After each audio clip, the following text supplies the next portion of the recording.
इस वीडियो में हम जानेंगे एक्सक्रीटरी प्रोडक्ट्स, यानी कि कौन से एनिमल में उसका एक्सक्रीटरी प्रोडक्ट क्या होता है।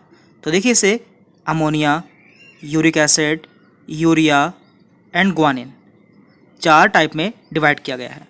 तो हम जानेंगे इनके एग्जाम्पल्स क्या क्या होते हैं। उसके लिए हम ट्रिक्स का यूज़ करेंगे जिससे आपको ये याद रहेगा। तो पहला है अमोनिया। तो देखिए, ऐसे एनिमल्स जो कि अमोनिया एक्सक्रीट करते हैं उन्हें अमोनोटैलिक कहते हैं।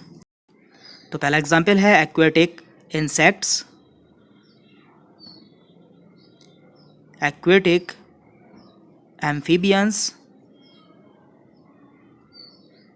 एंड बोनीफिशेस। ये सभी अमोनिया एक्सक्रीट करते हैं, इसलिए इन्हें अमोनोटैलिक कहता है। तो देखिए, यहाँ पे ए से स्टार्टिंग हुई है और अमोनिया में भी ए से स्टार्टिंग होती है। इससे आपको याद रहेगा कि एक्वेटिक इंसेक्ट और एक्वेटिक एम्फीबियंस अमोनिया एक्सक्रीट करता है एंड इसमें बोनीफिशेस भी है। इसके बाद है यूरिक एसिड। इसमें आपको याद रखना है बर्ड, BIRD।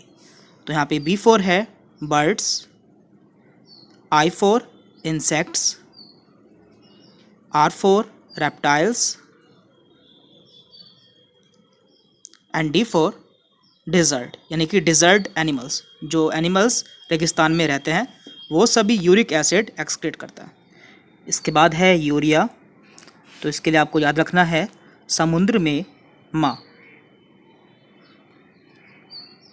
तो यहाँ पे इसके एग्जाम्पल्स हैं मैराइन फिशेस, यानी कि समुद्री मछलियाँ,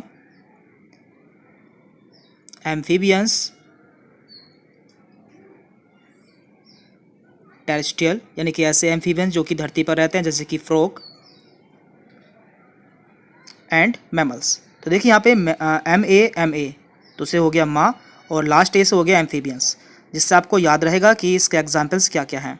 तो आपको याद रखना है समुद्र में माँ। और इसके अलावा एक एग्जाम्पल आपसे और पूछा जाता है ग्वानिन।